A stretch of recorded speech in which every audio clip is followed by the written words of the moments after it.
Ahí empecé a grabar. Bueno, les decía, no es un material tan difícil, es bastante legible, el material que les envié, que es un texto de Rafael Echeverría que se llama, bueno, ahí está titulado como El nacimiento de la empresa tradicional, pero es un poco más amplio el libro. Nosotros vamos a tomar solamente un capitulito, que es introductorio, y ese capítulo, o sea, nos vamos a servir de eso. No es que vamos a tomar la perspectiva exacta del autor, no. Nos vamos a servir de ese material, ¿para qué? Para conocer algo acerca de, yo seguramente ustedes lo habrán visto en otra materia, capaz que lo vieron me sale teoría de las organizaciones, pero no es así. ¿Cómo se llama la materia? Que tienen ¿Administración? acción de las organizaciones, ¿no? Uh-huh. Bien, Sí. ¿habrán visto algo de esto ustedes? O no sé si habrán visto algo de lo que es una organización, seguramente lo han visto. Lo último que vimos fue lo de las escuelas. Empírica, no me acuerdo. Hicimos trabajos grupales, pero nos mandaron un montón de, como 12 trabajos, me parece, con todas las distintas escuelas Bueno, de no, aquella vez. es simplemente ver cómo nos podemos servir, porque no es, ya en la materia ven algo de esto de las organizaciones. ¿Sí? A mí lo que me interesa Sí, a lo primero vimos. Lo que me interesa a mí es ver, digamos, la parte, si se quiere, cómo interactúa, cómo incide la parte psicológica, ¿sí? Dentro de las organizaciones. ¿Sí? No vamos a profundizar tanto en lo que es una organización, pero está ligado, digamos, la subjetividad es algo que está en juego dentro de las empresas, dentro de las organizaciones. ¿Sí? Lo que nosotros vamos a tratar de recortar es, desde ahí, qué es lo que sucede con los comportamientos humanos. ¿Sí? Bien. Uh-huh. Entonces, en ese textito, hay algo que a mí me parece que es importante eh, resaltar. Digamos, yo les decía, bueno, acá vamos a ver un poco algo de, yo les anticipaba en el texto que les mandé, que escribí yo, digamos, les anticipaba un poco esto de que eh, el surgimiento, podemos decir, de las empresas, o por lo menos tomando lo que algunos autores, o el autor que es Taylor, ¿no? Que seguramente lo habrán visto, ¿no? Como la administración científica, ¿sí?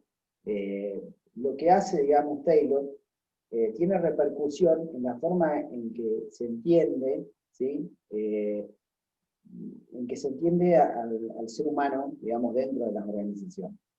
¿Sí? La forma de organización del trabajo que plantea Taylor, ¿sí? Viene como a tratar de solucionar algunos de los problemas que presentaban las empresas o las organizaciones en términos a la hora de su desarrollo. ¿Sí? Pero eso tiene repercusiones, eso es lo que también me interesa, tiene repercusiones en cómo se entiende al ser humano adentro de la organización. ¿Sí? Y eso les sirve a ustedes también para pensar desde qué lugar, desde qué marco están parados, ¿sí? Ustedes como técnicos, a la hora porque digo, ustedes están dentro de un marco, ustedes no están en el aire, sino que lo hacen, se relacionan con personas dentro de un marco, que es el marco de una organización, de una empresa. ¿Sí? Dentro también podemos ubicar el trabajo, o la concepción del trabajo, también como el marco, digamos, de eso. Digo, como un cuadro, ¿no? Tienen un cuadro, el cuadro de situación que ustedes tengan laboralmente, y alrededor hay un marco que marca eso. ¿Sí? ¿Qué quiero decir? Quiero decir que si hay un marco, ese marco, digamos, establece, por ejemplo, si ustedes están trabajando con un determinado obrero, un empleado, ¿sí? Hay que ver qué concepción del trabajo tiene ese empleado. No simplemente qué es lo que tiene que hacer en el trabajo, ¿sí? Sino qué ideas tiene, qué creencias, qué deseos, qué expectativas con respecto al trabajo. Porque eso hace a la actitud también, al comportamiento de la persona en el trabajo, ¿sí? No es lo mismo, por ejemplo, un trabajador o un supervisor o un gerente, no importa quién sea dentro de la organización. No es lo mismo una persona, un trabajador, que piensa que va a progresar a partir de su trabajo y que le gusta su trabajo, a encontrarte con un trabajador que odia su trabajo y que piensa que en realidad tiene que trabajar porque no le queda otra. ¿Sí? Se dan cuenta que ahí ya estamos hablando de un marco diferente. ¿Sí? Te vas a encontrar probablemente con una persona que actúa de determinada forma en el trabajo y con otra que actúa de una forma totalmente distinta. ¿Sí? Entonces, bueno, eso es el marco, ¿no? Eso es el marco. Lo mismo que lo que yo les digo, lo que plantea el autor, lo que plantea Echeverría acerca de la organización, la estructura de una organización, ¿sí? Él les va a hablar cómo en la empresa tradicional, ¿sí? Se establece una forma de hacer empresa, él dice, esta es la forma de hacer empresa, ¿sí? O sea, de cómo los seres humanos arman, ¿sí?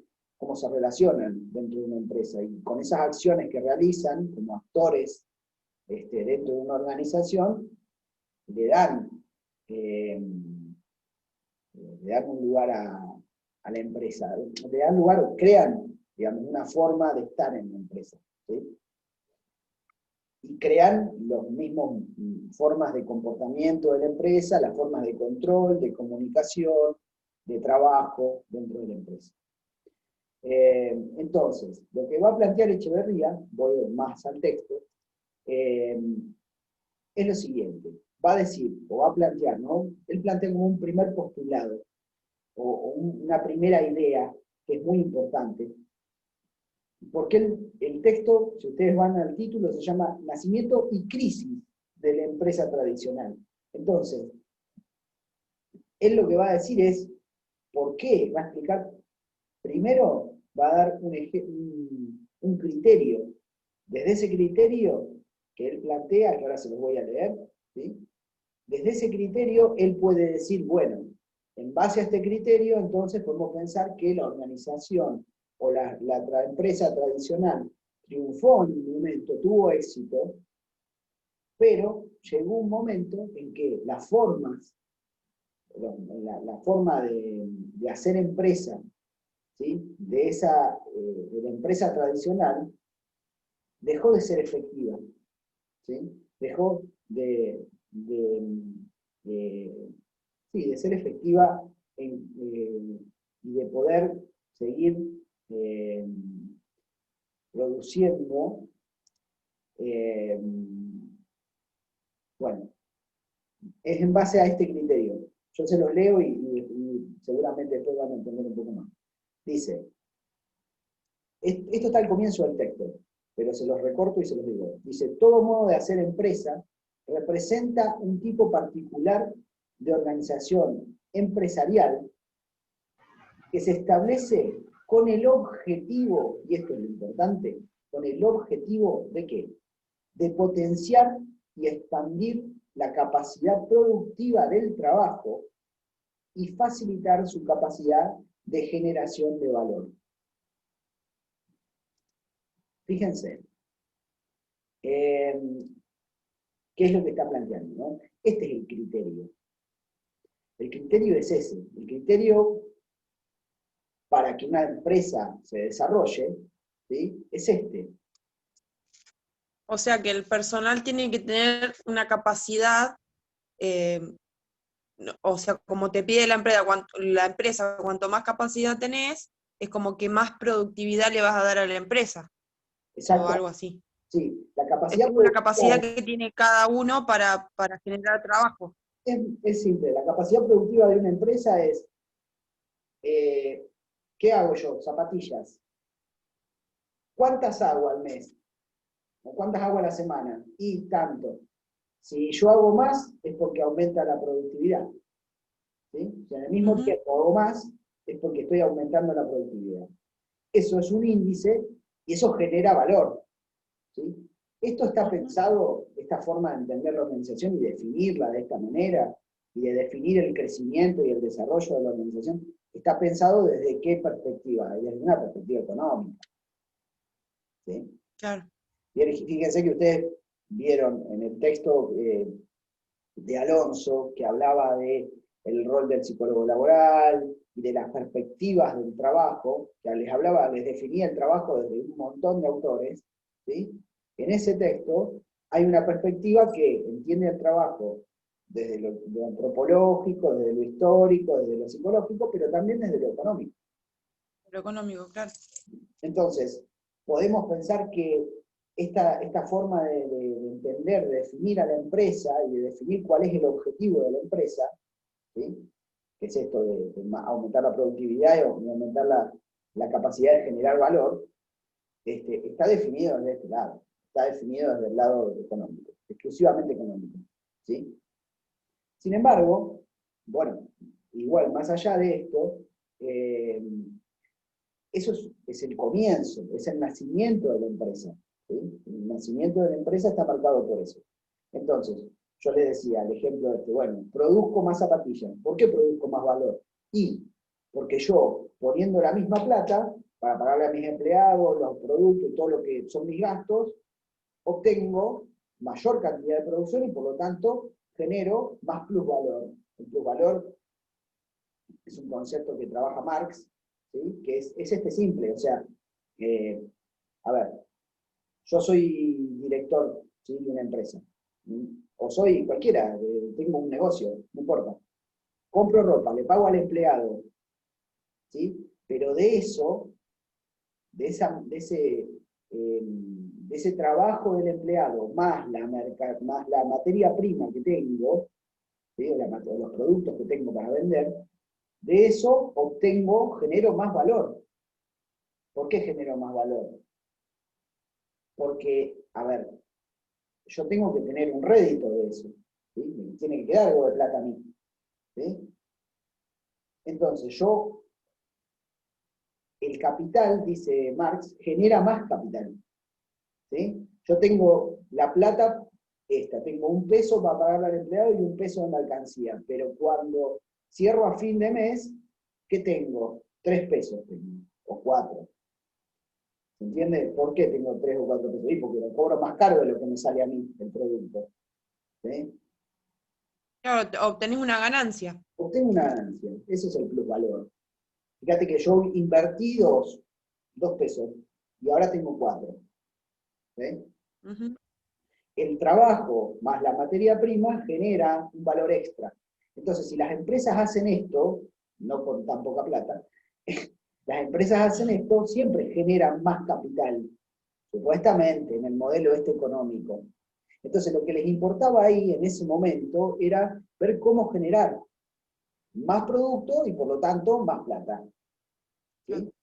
¿Entiendes? Denme un segundo que tengo que ir a sacar algo de la cocina.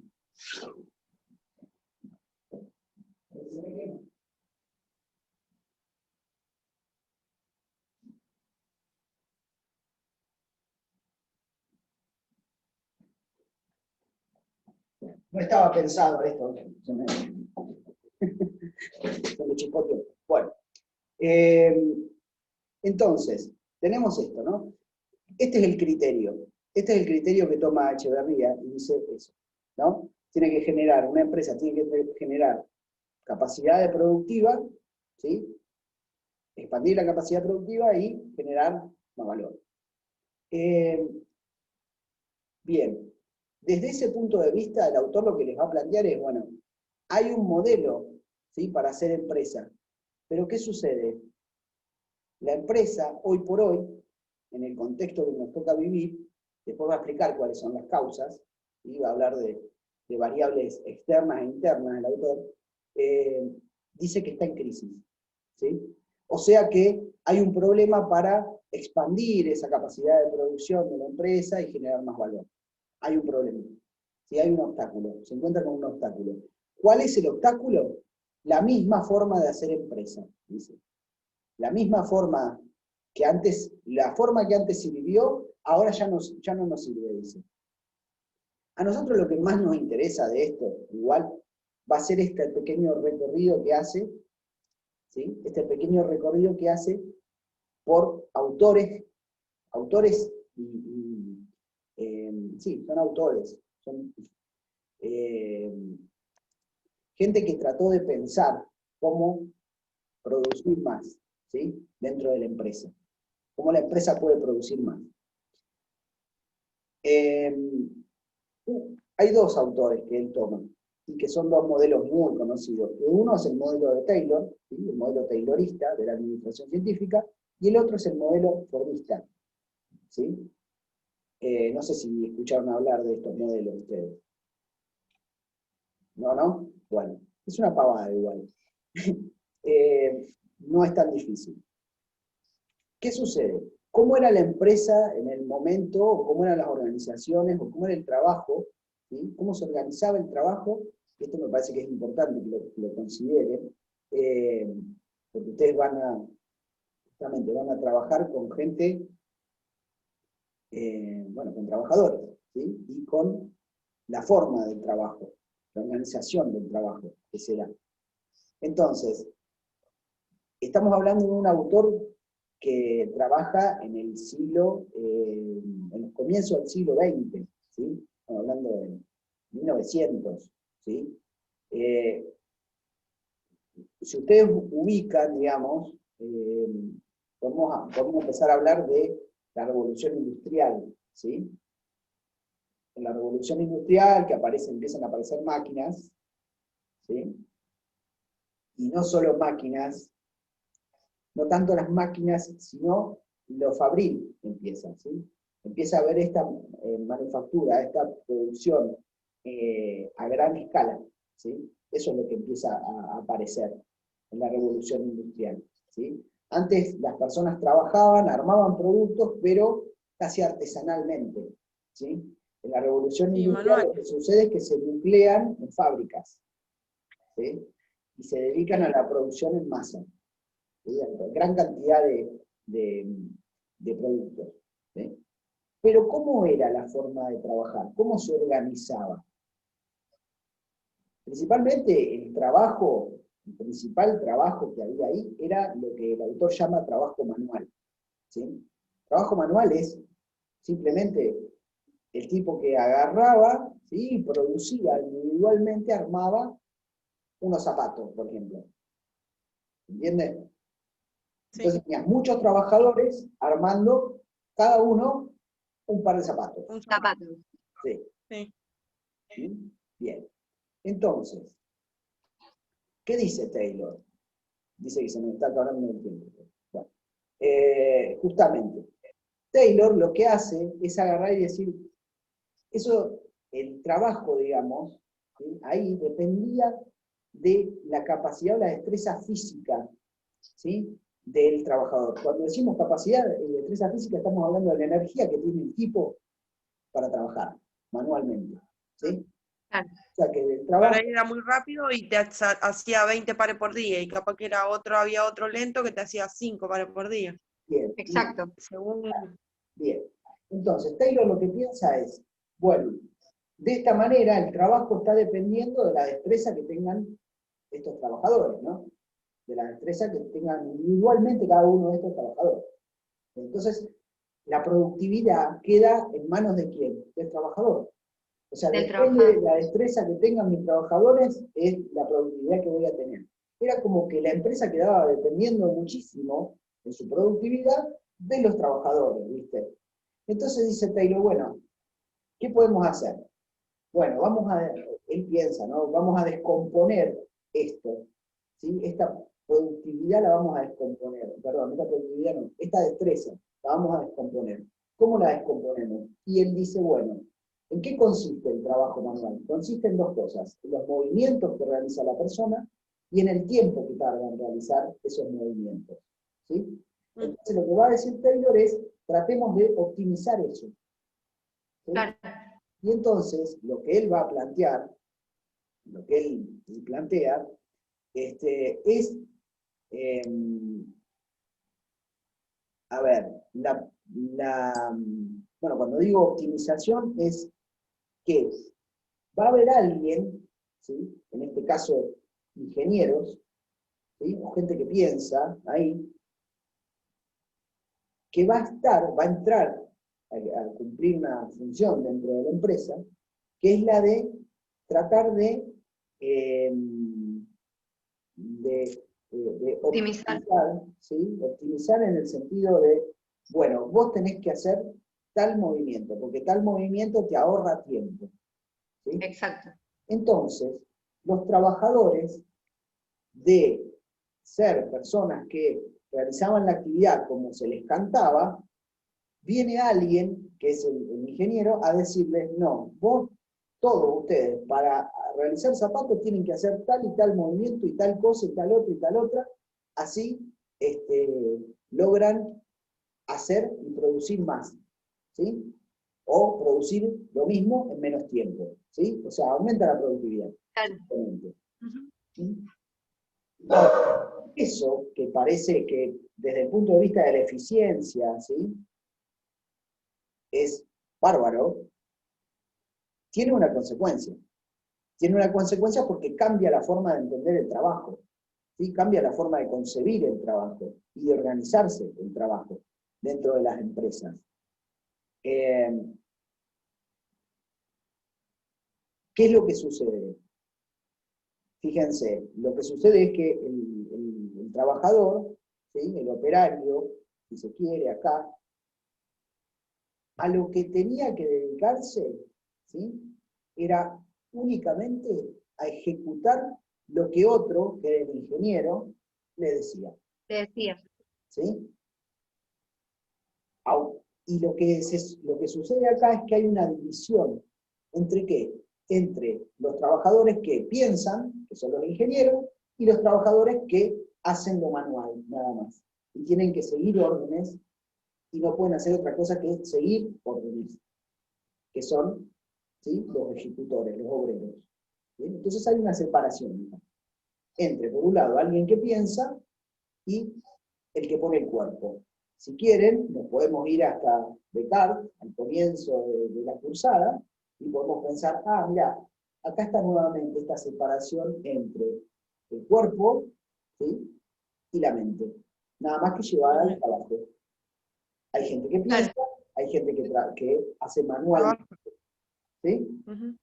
Les leo algo que dice el autor. Pero digo, para que tomen dimensión de qué significaba esto. ¿Qué significa caer de un lado o de otro cuando uno ejerce un trabajo? Por lo menos desde esta concepción. Dice, este tipo de trabajo, bueno, ello implica que el trabajador manual no dispone de espacio alguno para desviarse de la norma, para imprimirle a su trabajo un sello personal, para expresar su creatividad. Su individualidad, todo aquello que lo distingue de otros, no pertenece al dominio del trabajo. Claro. Fíjense, ¿no? Esto. La verdad que es bastante... Hoy por hoy nosotros no lo vivimos así al trabajo. Aunque uno realice trabajo manual, uno no lo vive así. Porque no viene alguien, un ingeniero a decirte, no, vos tenés que hacer el movimiento así y así y así. Salvo en algunas fábricas, en algunas empresas que todavía siguen manteniendo esta organización del trabajo. ¿Sí? Pero fíjense qué lugar hereda el trabajador. O sea, acá no se te está, es este el lugar, acá no se te pide que vos pienses. Ya el que piensa es otro, y ya lo pensó mejor que vos. Vos no tenés que tener ningún tipo de creatividad, ni invento, ni de nada. Vos hacés lo que nosotros te decimos. Claro. ¿Entienden? Piénsenlo desde el punto de vista, cuando veíamos el trabajo y la definición del trabajo, esas definiciones en donde se hablaba del trabajo como la realización personal de la persona, donde pone a jugar su afecto, donde pone a jugar sus deseos, Sí.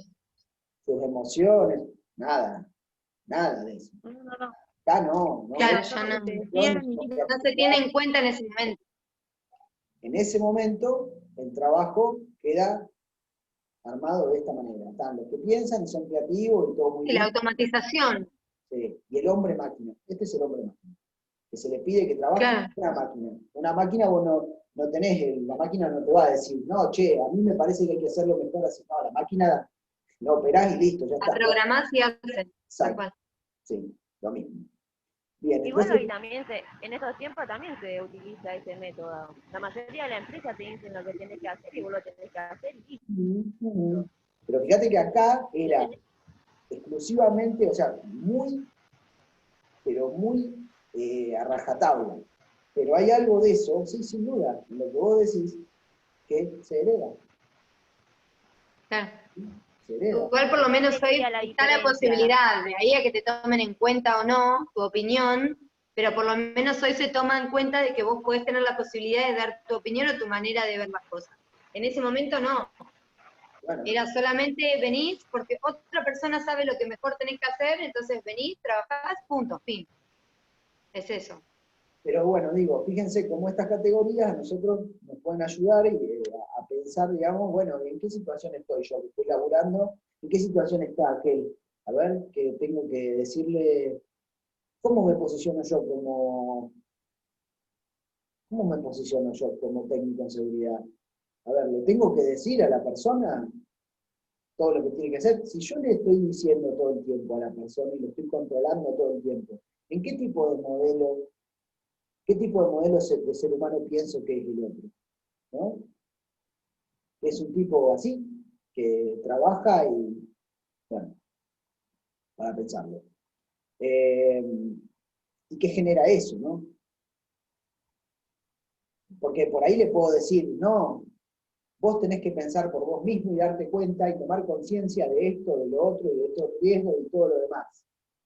Y a la vez después le estoy diciendo, no, pero así no se hace. Se hace así, y así, y así, y tenés que hacer esto y hacer lo otro. Entonces te estás contradiciendo vos mismo. Claro. Están usando un modelo alternativamente, un modelo y otro.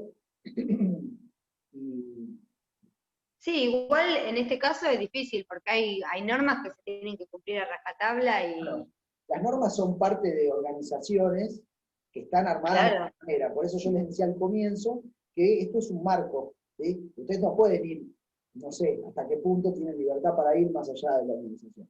Se está por cortar. Es un tironeo de fuerzas también, muchas veces, ¿no? Y de poder, lo que ustedes hacen dentro de una organización. Más si no pertenecen a la organización. Se está por y más cortar. como lo toma el otro también. Sí, claro, bueno, sí, estamos hablando de las relaciones con otros, ¿sí? Con los supervisores, con los gerentes, con quien sea. Con el Sí, sí. Igual la libertad en el trabajo